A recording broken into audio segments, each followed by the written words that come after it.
I'm battling demons. Some shit that you never seen, you don't wanna see it either. Step pops woman beater. Mom's tripping, she don't wanna leave him, so she drinking liquor by the liter. Oh, that just not respond again.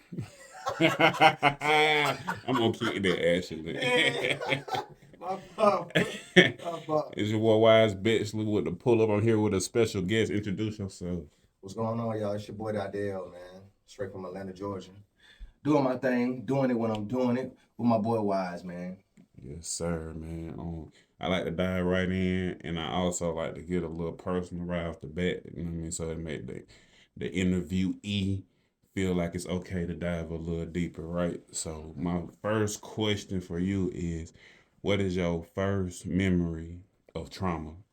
Like, what's your earliest memory Oh, you want of? to pop it off like that, though? Oh yeah. Cause then after we get this out the way, then you open to talk about anything. You feel me? Okay, yeah. You're fun at parties. All right, cool.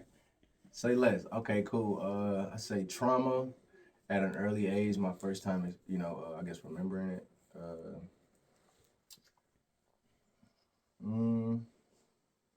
I don't really know because I remember growing up like on the west side of Atlanta, Georgia. So it was always something going on. So Okay. at an early age, it was probably trauma. Didn't even know it was trauma until I got older. You know what I'm saying? So All right. So that actually plays real good into my next question. So I guess you would say environment, huh? right. Like your environment would be your trauma in that scenario. So moving forward at the age that you are now, um, how has that trauma or that environment molded you into the person that you are at this very moment right now? Um, I would have to say, a lot of people that I grew up with. You know what I'm saying? Kids that you grow up with at a young age. All your friends and stuff. You be in the neighborhood. You know what I'm saying? Apartments, playing and kicking it. A lot of them don't grow up to even or even get a chance to grow up sometimes. So you see a lot of them how their life turned out, and you just be like, dang, it hurt. Mm-hmm. You don't want that for yourself. You want to help them, but you really can't because they done been there so long, so they stuck in it, and you see how that can deteriorate your mind being in that place. You know what I'm saying? All you know is trap. All you know is guns and violence. All you know is fighting. All you know is that's all you know. So eventually, sometimes you just be in a place and you think it's cool as a kid. I remember when we was kids, we used to want to be hot boys. You know what I'm saying? When they came out. So it was fun. But when you grow up, you start seeing people really dying. And, you know what I'm saying? You can't call your friend no more. You know what I'm saying? You can't call your partner no more.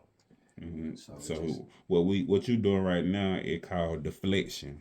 right. You answered the question, but you didn't answer the question. So how did it personally affect you as who you are right now at this very moment? How did your homies dying, your watching maybe family and friends become drug addicts? How did those experiences affect who you are right now as a person? It made me, I guess, wiser. It made me wanna be in, different spaces. It made me wanna go out and look for more, if that makes sense. It made me feel like there was more. I Mm-hmm. wanted more for myself Mm-hmm. and the people around It me. motivated Yeah, you. definitely motivated me. It made me want to get some money. Made me want to actually feel like my dreams can actually come true and actually Mm. go for it. Okay. All right. So you do music, right? I do music. How did you get into that? What what what made you say I wanna do music? My family, they do music. My mom, she was in a, she had her band. My stepdad, my dad, he always played music around the house, old school, whatever was in at the time. So I was always around music. I grew up in church. My family, they were in the choir. I played the drums in church.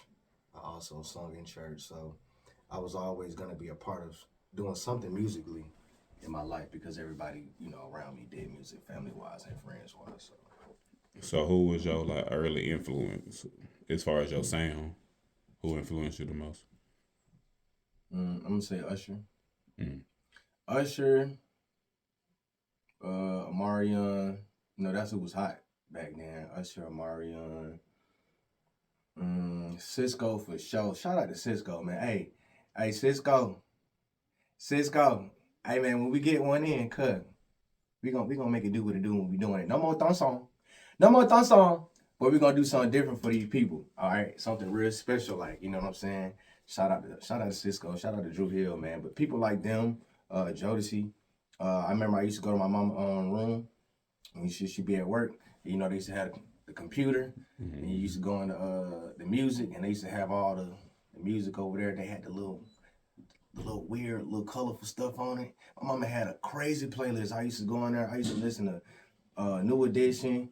And if I had a real bad day at school, like a girl, like, shot me down or something, like, I, broke up or something, I bask all that in. You feel what I'm saying? And make it look like I was in a video and just be like a lame and just be sitting in my mama's room, like, sad, listening to Chris Brown and Jodeci and New Edition out the window. You know what I'm saying? That's what I used to like to do as a kid. Sometimes when I was in the shower and like Usher came out, like Confessions, Let It Burn, I used to like do stuff like this in the shower. And like when I got out the shower, rub my hand down the mirror with the steam. Cause I used to always feel like I was in a movie. And then sometimes I would look in the camera like this. And then look back. Unless you do you remember where you was at? No. Alright. My bad. Technical difficulties. But yeah, let's transition real quick. Moving forward in life, we experience different people that my grandma always told me that we meet people for a reason, season, or a lifetime, right? And the people that come in our life for reasons, they might not necessarily be positive or negative. They just here to teach you a lesson. You know what I mean? So, Right. out of your adulthood, is there anybody that you can remember particularly that had an impact on you, whether negative or positive, that that you can look back on right now, like this situation changed me for who I am? Yeah, I had some family members. I ain't gonna say their names. You know what I'm saying, that were dear to me, as a kid and things like that or whatever. But conflict happens, with other family members and things like that, and it causes a friction with the family. So you start seeing people differently, growing up, and people might be your superhero. You know what I'm saying, things like that. So it's been a lot of times where in my life, a couple people who've helped me in a sense, as far as music too, like, looking up to people. My uncle, shout out to my Uncle Reggie, just him being an outstanding person. He played the drums. He made me want to play the drums, and he was just always, musically inclined. So he was always somebody I looked up to, and he never went with the crowd. He was always doing his own thing. So he was one person I specifically looked up to, and just thought he was a cool person. He always just stood out. You know what I'm saying? Shout out to my dad. He was always, special. He gave me insight as a kid. A lot of stuff that, a lot of young kids, like same thing that you do with your kid. You give them information that, that's held from them, that should be given to them at an early age, but instead we have to search for it and stuff like that. So you're doing, your due diligence, helping your kid, and when they grow up, they appreciate it because they know they're ahead of so many other people, if that makes sense. So just, my dad and my uncle, my mom, of course, you know what I'm saying? A lot of people just being a blessing to me, and shout out to my mom too, because she was definitely amazing. She does plays, and so just her being an adult, having kids, and still going for what you know, and still having a dream, that was always dope to me, and still super cool to me too. Shout out to my mom, I love you. So yeah, it's a few people that have definitely, I guess, helped me gain, as far as growing up. And there's a lot of people that, I grew up, friends and family, that I could say that I can't really, they definitely played a part where I just view people differently in a bad way, in the same way. So I have to get back to forgiveness with some people, if that makes sense. So, yeah. pros and cons, but you live. I think it teaches you discernment of like, you know what I mean, even you can't trust anybody really, honestly. Absolutely. Family, friends, Absolutely. people should earn your trust. Like you should show me Absolutely. that I should trust you. You should do trustworthy things. And I can't just automatically trust you, just because you're my cousin. Or Yes. just because you're my uncle, I'm supposed to automatically trust you as a person because people be fucked up. Facts. One thing I took from what you just said is that you had two separate relationships from your dad and your mom, right? So, you are the product of someone who has both relationships. Do you have an example, or do you know people that either are missing a dad or missing a mom or missing both? Yeah, shoot, I think everybody do. Right. So, from your perspective, you don't speak from a worldly perspective. From your perspective, what is the difference that you see from your peers that might be missing a dad or missing a mom or missing both parents that you feel like you acquired from your parents, having that healthy relationship with both of those? So my relationship with my parents, they weren't like both in the household together. So I was with my mom, of course, but I would go with my dad sometimes too. So they had two different types of teaching sometimes, but morally ultimately it was about love. So I would say a lot of people, a lot of kids out here, they lack love ultimately, and it's probably because it wasn't passed down to their parents. And a lot of people don't know how to love. I'm growing up knowing that people don't know how to love. I know it sounds crazy. It sounds like, silly, simple, but it's not as simple. Yeah, It's a bit complex. They didn't have an example. Nobody showed them Exactly. proper love. Yeah, so everybody has their own idea of it, and they're going with it until they find a mute space in their life or a spot where they can just rest and really listen and take time out to really understand what love is. So a lot of people are doing things that they think for love. You meet girls out here that might, be promiscuous, and they think that's the way to do it because that's what they felt like what love is. That's how you get someone's love. You got dudes out here that feel like they got to make money all the time, and that's how they gonna get love. And that's the only respect they gonna get if they just get love because they weren't loved properly. So I just think, for me, I got the love that I needed, and I'm thankful for that. Shout out to my parents. I wish I could give some of that to everybody else, but ultimately, that's what I think it is. A lot of people lack love, and it's grown niggas now need a hug. For real. Everybody's super tough. Super tough. Everybody's super tough. Yeah, but when you really look at people, even if you're having an argument with somebody, and if you just stop for a minute and think, like, you're not arguing. Like, I'm getting the short end of the stick. Like, this ain't got nothing to do with me. Like, you dealing with something way deeper than me. Like, this whole thing. It's spiritual first. So I got a question. Let's get on some relationship shit real quick, right? All right. So okay, before I even get into that, let me ask you, do you know what your red flags are? Yeah. Well, I'm still learning them too, though. But as of right now, from your perspective, what would be negative traits of you going into a relationship? I would say for myself right now, giving somebody 100% of my time. Because of your career choice. Absolutely. That causes friction, a lot of friction. So I would say anybody who doing music and is trying to really go through it, I would say you need to have a woman who understands, your purpose, understands, your dream, so she can, help you with it, and you can help her with it. Y'all have to have an understanding. Both, it can't be one-sided because there's always going to be a problem somewhere. So I've had relationships where it was cool at first, and when the money is strictly, the income is basically, off like, music, it ain't always gonna come in every week, or sometimes it's wishy-washy sometimes. So right, you gotta be with somebody that understands that this is the process. It's a process. It might be up sometimes, it might be down sometimes, but we going for the ultimate goal. And as long as you rocking with me, as long as you know that I ain't giving up, and you know that I got this, and that God got us, and that we here, then we gonna be straight. But so everybody don't have the same patience as the person with the dream, and you shouldn't expect them to. Yeah. I mean, you like them to, but it's your dream. So. Right. And I have this theory that if people had their own dreams, that they wouldn't be so needy for the other person's attention, right? If they would have more of an understanding of the process of chasing something that's outside of societal norms.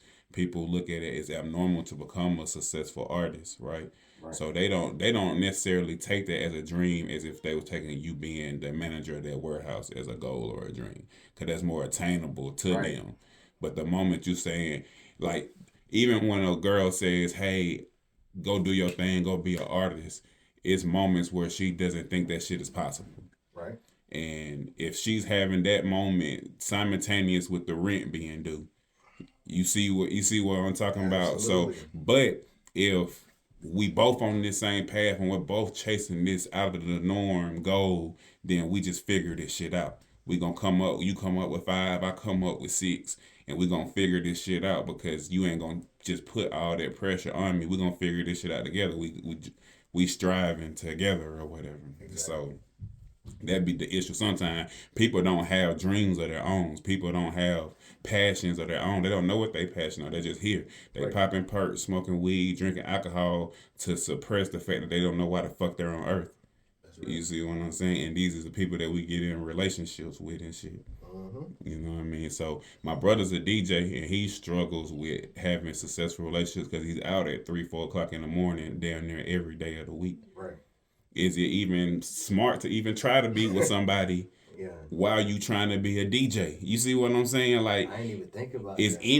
any female realistic that's trying to fuck with you for real gonna be like, yeah, nigga, be outside with a bunch of bitches at 4 o'clock in the morning, and he DJ at strip clubs. So And they feed him. and they feeding him. Free This drinks, everything. How's not that? just food, but this is how I'm paying my bills. I'm gonna be there tomorrow. I'm gonna be here every day. So it's that decision of like, nigga, I can't really find no balance. What you mean find a balance with it? This is how I pay my bills. You would have to, bro, gonna have to find a stripper.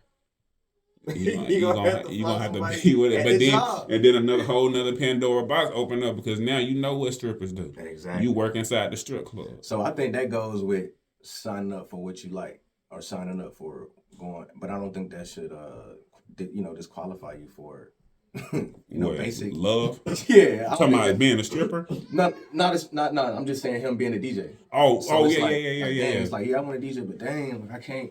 The hours that I'm doing it and stuff, it's like, Maybe that's the sacrifice though. Look at Shannon Sharp. you see what I'm saying? That might just be the sacrifice if you want what you really want. Mhm. Like you might just have to take that L You gotta for take the L. for 10 years and then finish your last 30, 40 years off with somebody. Mhm. Like that might just have to be what it is. You know what I mean? Because it's just some people come from the dirt together. Some people was nothing together. They in high school loves or they met right out of high school and they from the dirt together. So they got a different bond. That survival is embedded in both of them. But if you bringing your baggage to a female that don't got nothing to do with your baggage at all, Right. like that's a lot to expect of them because it's not just I got this career path that's making me not be here as much, but I got my other little shit too that I do. Right. You know what I mean? I got other little shit that you got to deal with. Maybe I don't communicate the best. Maybe I got down, don't get you presents when you want me to give you presents or Exactly. all that shit. So it's not just the career shit, Mhm. but that's a big part of it too. Yeah, and if you're doing it, you gotta make sure that you gotta make sure you're doing it for yourself first. So whatever Number you're one. signing up for, you gotta know that, hey, look, I want this more than anything. You know what I'm saying? And once you completed that obligation and you feel satisfied with that era of your life, then absolutely, man, go for what you know, do your thing. But you gotta know with certain things that we sign up for, there's gonna be a sacrifice with something. So I think that should be the start of let's start there. That's the basis of the relationship. If we're gonna have one, Yeah, are you willing to make this sacrifice for 8, 9 years? exactly. Like is that what you're willing to sign up for? Because it could be cool the first year or two or whatever, and then maybe year 3, 4 might get rocky, and you know what I'm saying? There got to be something that What you gonna do when they get rocky? Mhm. Like, you know what I mean? That's what life is. So you can't jump ship. Like, cause we've been cool for 2 years, then shit get rocky, then you jump ship. So I think because females are, I know they're gonna hate me for this, but because females are more emotionally based, they react more off of their emotions. Sometimes they don't think about that end goal in moments. Like maybe in private time, you know what I mean, in the room, you know what I mean, they might think about that long term, like maybe that nigga might be successful one day. But when you in the middle of that argument and the money ain't coming in like it's supposed to, they start talking from the emotion and they say little things that hurt a nigga feelings. Like you like, hold on, relax. Yeah, it Like make you wanna like think about like, damn, you know me? and but then also they be prisoners of the moment because you like, damn, I was just paying all the bills for 2 years prior to this moment. You know what I mean? Like, what about those? But now I'm weak. And now you can't provide, and they're using these type of words and describing your character from emotion. You know what I mean? So yeah, it's the look, man. It's the way of life. it is. It stinks. It stinks. Matter of fact, motherfucker, get comfortable. Get comfortable, bro. All right, cuz. Do they know this work or not? You said what? Do they know if this work or not? Nah, they don't. No, they do. No, they do. It's a I want to get decoration, get comfortable right here like this. Yeah. Hold on, cuz. I wore a white sock, but they ain't that white. I did wash them. I did watch. And I put them with the colored clothes. You know how that go. Yeah, I ain't gonna ask hard. Appreciate that, fool. Got this brand on. This is my hat too, y'all. This ones who took off. Oh, yeah, Say dude. ones, but it's short for ones who took off. Do all the OWTO. promo. You see what I'm saying? So I got the hats. I got some gear coming too. I got the website. It's OWTONES.com. OWTONES.com. I'm going to put some more stuff on there. We got a lot of stuff coming out. Of course, it's cold right now, so we still got some hoodies and things up there. But right now, we focusing on the hats because it's a big deal right now. Everybody getting some. And basically, Ones Who Took Off is a brand of, it's a group of entrepreneurs who were counted last, but are now first. So basically, it's a lot of people, such as myself, such as Wise, shout out my boy Mozzie, all my friends and family, people you know that have really good talents, really good gifts that were blessed with, things like that. And a lot of people put them in the back when they know. The only reason they put them in the back is because they're super awesome and they're super great. They don't want them to outshine. So Ones Who Took Off is strictly based for these entrepreneurs who grinding and getting it every day. And they always counted last, but they know eventually they're going to be counted first. So y'all stay tuned and y'all don't give up. Because when you're rocking this, for real, it speaks light. You know what I'm saying? It speaks volume. This ain't just a no hat. You know what I'm saying? It's life. It's what I live every day.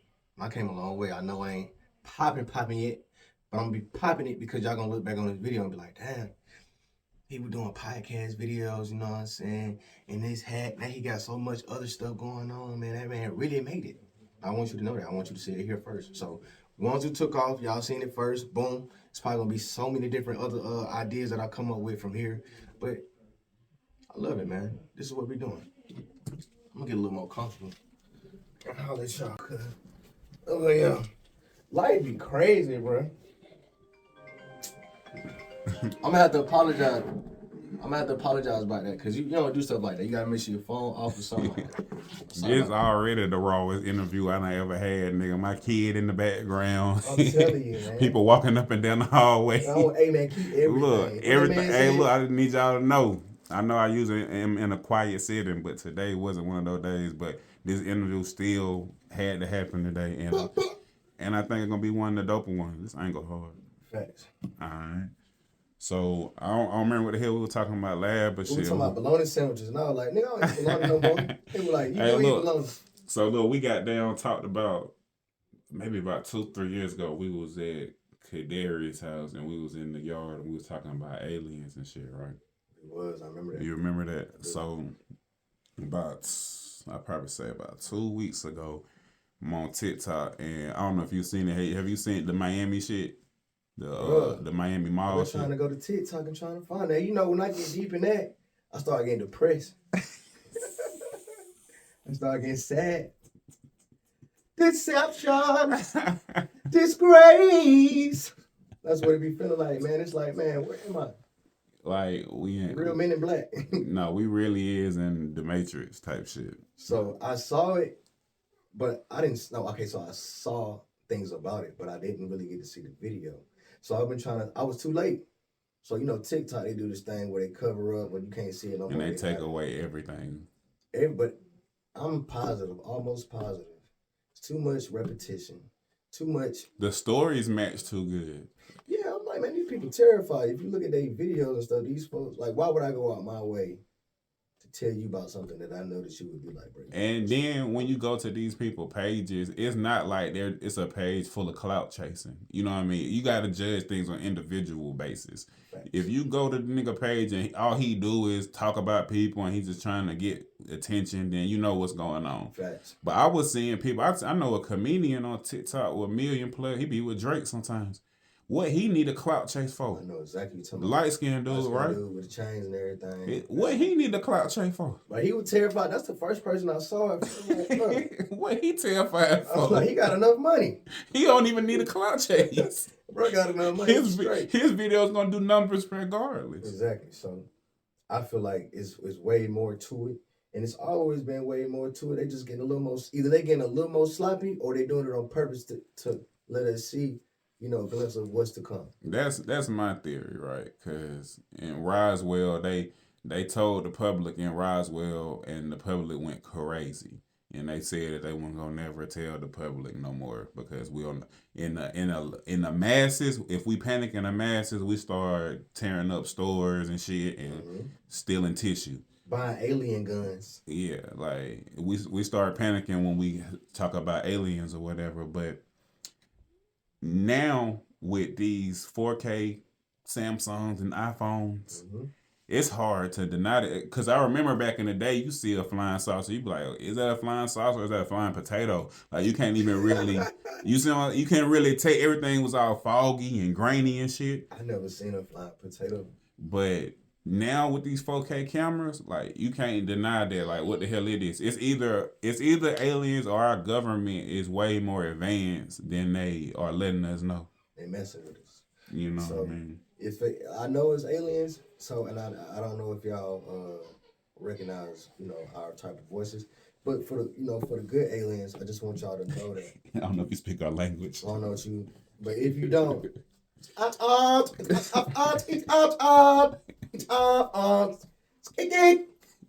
alright, I got super all the love that you could think of for y'all. I know it's good and some bad ones, but I'm talking about the good ones. Holla at your boy, not in real life, but I don't want no smoke. But if it ever came down to it, try to hold my family down and my friends, okay? I used to always wonder, I'm like, why the fuck I can't get abducted? Like, motherfucker be having the craziest abduction stories. I'm like, nigga, I actually want to get abducted. Like, I want to see what goddamn Pluto look like out there, motherfucker. I be hearing people say that, bro. I got a partner, JK be saying that, bro. I be like, how you so sure that they like you don't even know what type of stuff they be on? So why you wanna go and do that? I didn't want to see it. And then what? I did that type of man. I was a person that was like, my motivation for being a rapper was to become famous just to see the Illuminati. That was my motivation all the way up until like 25, bro.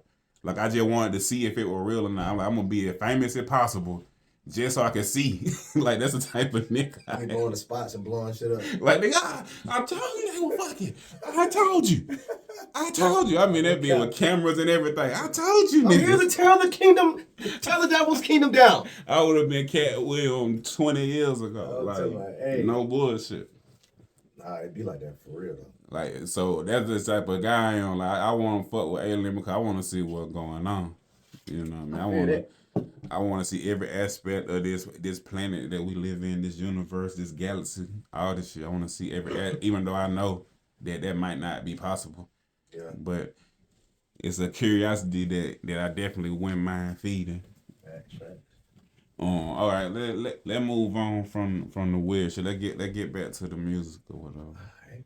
So, what keep you motivated when you post your shit and you don't put all this creative effort into it, and it doesn't get the response that you feel it needs? Man, that's crazy. I just made a video yesterday, like a little reel, one of the little short videos. Mm-hmm. I thought it was hilarious, comical. Some of my best work. I got like less than 30 views. I mean, less than 30 likes. And I said, wow, maybe I'm not funny. But then, see, what I did was I posted it on Instagram, and I did Twitter, Facebook, and I did YouTube. I had to check myself. I said, you are funny. I went on there to YouTube, and I got more views than anything on there. And more content, more interactions. I was like, they love me. I love the game. I love the hustle. So sometimes it just be like, you hit or miss, but I just keep going. Sometimes I forget about it. I'm like, shoot, I got more content for days. If y'all don't like this one, no, y'all don't like this one. If y'all don't like this one, y'all capped up. If y'all don't like this one, algorithm messed up. Because I'm funny. You know what I'm saying? I know that without a shadow of a doubt. Like, I wake up and I do this. So, and that's not even trying to be imperious. I just really feel that way. I know what people like, and I know what people will get people going. You know what I'm saying? So I practice it. I study that. So I just shoot. If it don't hit, I just make another one. I'm like, shoot, nigga. Or I just go back to all my old stuff and look like all the love that people show me. I'm like, that's evidence. Yeah. You know what I mean? So sometimes you just gotta remind yourself, like, I'm that guy. Some of them hit, some of them don't. You know? Yeah. And until you at a certain stage where it doesn't matter what you put out, because like some people get so popular that you can sell them piss and the people will buy it. Poop bags. Yeah, you can literally sell shit bags, like literal shit bags, and people will buy it. And until that point, it is hit or miss. Until you become that person, the Lil Waynes and of the world, you gonna hit or miss. It's crazy you said that because you know how I go. It's like once you get a certain, I could tweet right now, and you know, in the, I guess in this indie artist phase of my life, I could tweet, y'all niggas stink, and get like 2 retweets or something. Right. Get somebody like Drewski or somebody. Or say the same thing. That shit'll blow up. And boy, you stupid. Boy, I ain't never heard nobody say nobody stink like that. You know what I'm saying? So I thought it was funny how you were saying, until you can sell piss, or until you can like sell shit in a bag. Like, that's really how it is. It's a certain, it's like, you can't say it, but it's a line you cross. Where it's like, oh, I'm here now. I can do whatever I can literally do. And you start trying shit, start being as creative as possible. Yeah. And some of that shit is horrible. Yeah. Some of Lil Wayne shit is horrible. And you know what I mean? But he got the right to do that because of the hard work that he put in all the way up until this point. And you know what I mean? And he, of course, Lil Wayne, I'm just using that example because of how great he is. Yeah, so his standards are higher than other people's, of course. You know what I mean? But that's just a small example of people that get to us. Even Lil Baby was on top of the world 2 years ago, and now they saying he trash, but really he just rapping the exact same way he been rapping. Ain't that crazy? So I be thinking about that. That's why I be thinking like, man, you really gotta, even with the content, like you just asked me, you said how you feel when people don't really interact with your stuff, you know, on the basis, I guess, when you're doing good versus when you're not doing good. And at the end of the day, people gonna be people. You know what I'm saying? They love you and they hate you. Like while they say they love you and they hate you, they love you and they hate you, love you and they hate you, love you and they hate you. So you're gonna have to always do things for yourself, starting off in the beginning. Always do something that make you happy first, because just like the Lil Baby situation, how everybody, I thought I'd never hit a day that somebody said Lil Baby fell off or this or that, but I go to Twitter and I see people saying that, you know, and it's like that. It's like that with almost every artist. Almost every artist I see that, and it's like, we do that. We the only people that do that. And it's well, white people can sing the same for 40 years, the same content, and they people support them all the way through, but we're forced to adapt. Like we forced to be the Snoop Dogs and shit. Like we gotta drop a gospel album and shit. Like cause we trying to recreate ourselves. Right. You know what I mean? His shit is just really on a larger scale because of who he is. But them albums, them Jamaican albums, that's him just trying to find himself artistically again. Because people don't want to hear that sipping on gin. And I'm trying to hear that shit in 2020. Right. So now I gotta what else can I do instead of rap like that? You know what I mean? Find their way. Yeah. And it's working. A lot of people can't do what Snoop Dogg do though. Like a lot of people are forced to settle for a Las Vegas residency where they can sing their old shit, or you know what I mean, rely on features and sell people bullshit basically because nobody wants to hear that. I'm not sure who you were talking about when you said that? Who What? you referencing when you? The Las Vegas residencies. Yeah. Nobody in particular, and I think that Usher is setting a new standard for it. I think he's raising the value of the Las Vegas residency. But for a long time, it was for people that couldn't sell on tour anymore. So I'm gonna go to a platform where the people come to me. You know what I mean? I don't gotta sell tickets. The people in Vegas are just coming because they're here. You know what I mean? And it's good money. I'm not knocking that circuit at all. It's good money, but it was just had a stigma for a long time. I ain't never knew that. I thought that was a big deal when I saw it. That was crazy. No, because most of the shows on Las Vegas are people that were super popular in like the late '90s and early 2000s, and you know, this is something that I want to say it correctly because I'm not downing it. It never was like a bad thing. No, for sure. But it was just like a place where you can go when people wasn't buying your tours no more. It's like I'm going to say a backup plan, but it's like something to keep the money going. Yeah, just to keep the money going. And it's not necessarily praise. You wouldn't know. You don't get a list of the top people with Vegas residency. You know, it's not promoted to the masses like that. Right. Where, you know what I mean, like a tour would be. A tour would be pushed in your face. But Usher is changing that because his show is so big. Amazing. Yeah. That show's fucking amazing. So now the standards are you know, I mean, you're gonna want to put some more popular people. Yeah, price ain't the same no more. Yeah. Price definitely going up. Price definitely going up. So yeah, don't jump on my head. Yeah, I'm not knocking the Vegas residencies. I think it's a dope accomplishment for anybody who do. Shout out to Usher, the big dog. Shout out to Usher for remaining relevant for 20 plus years. That's amazing. That's crazy. Especially with all the hate that can go on. Yeah, through all the controversy, the cheating, the disease, like all the shit that was like on his head, he's just seen through it. Facts. Even like the Diddy allegations and shit, like he never speak on nothing. Facts, facts. My boy, he's solid. He never speak on nothing. Made that money, get up out the way. Yeah. You got to at this point. It's gonna be a battle royal every time you go somewhere. Look at Cat Williams. Like it's like you can be that person that speak out, but then like, do you really want to be that person that you know what I mean? It's like. Yeah, it come with a price. It come with a damn big ass price, bro. Very. And I used to think like, imagine when I get to that point, how I would use my words or how I would try to beat the media, but you really can't. They got so many sound bites and so many ways that they can trick it and make it look like you said it a certain way. Yeah, I'm like these guys are good. Like it's so you just false narratives start every day. Yeah, so I was like, you can't really beat that. Even if I'm a type of person where I used to try to be proactive with anything. Mm-hmm. Even if I see a situation that could happen, I end up messing it up more trying to be proactive, and it causes more attention than what I even wanted to have. So you know what? Just be yourself. Yeah. Be authentic. You know what I'm saying? I ain't gonna say watch your words because I don't want you to have to put some people feel like they gotta put a filter on themselves. And it's like, I ain't saying do that. I'm just saying, I guess be mindful. Of other people. Just be mindful of other people. Yeah, and how things can turn out and how people can switch, narratives. So. I seen a video of Dana White the other day because I guess I haven't seen the video of the UFC fighter saying it, but I guess he might have said some transphobic things or whatever. And they was asking Dana White, who owns UFC, he was like, hey, did you hear what Sean Strickland said about the transphobic community? And basically, you know what I mean, pandering, trying to get him to say something about the fighter. Right. And Dana White was like, on my platform, like motherfuckers is free to say whatever they want to say.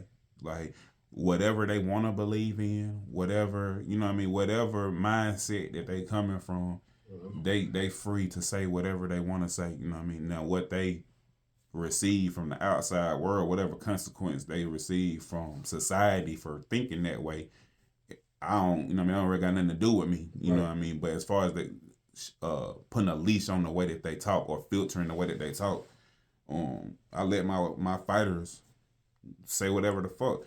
And then it made me think of, you know who Bill Burr is? Bill Burr. He's a white comedian, redhead white comedian. But his last stand up was in Canada. Like bruh had, I think it was in Canada or somewhere. But bruh had to leave the country just to do a stand up that had like these anti-transphobic jokes in them. To get him off? Just to get his jokes off. Dang.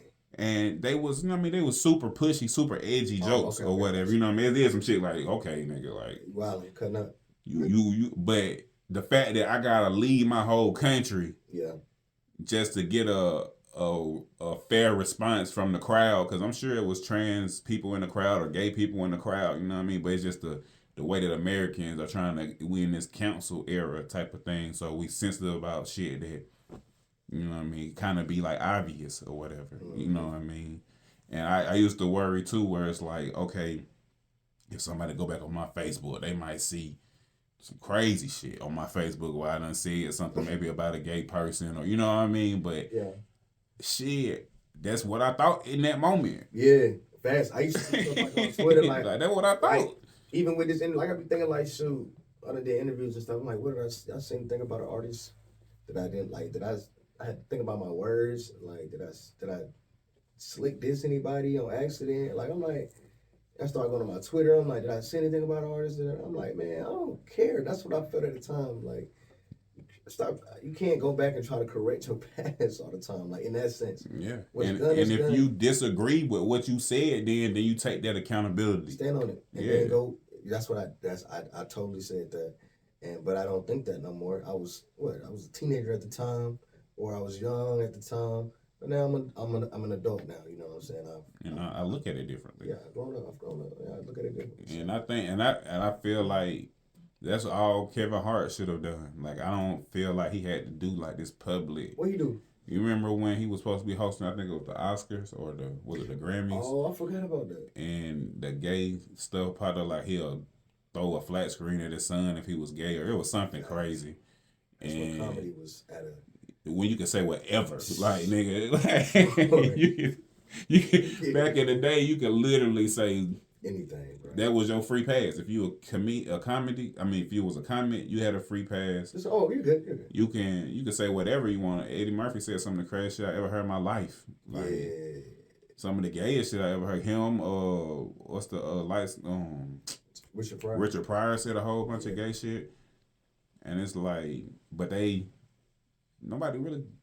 There really no backlash for real. Not that I can remember. Like, I don't remember my parents saying like Eddie Murphy had a hard time. He got multiple specials after that. Yeah.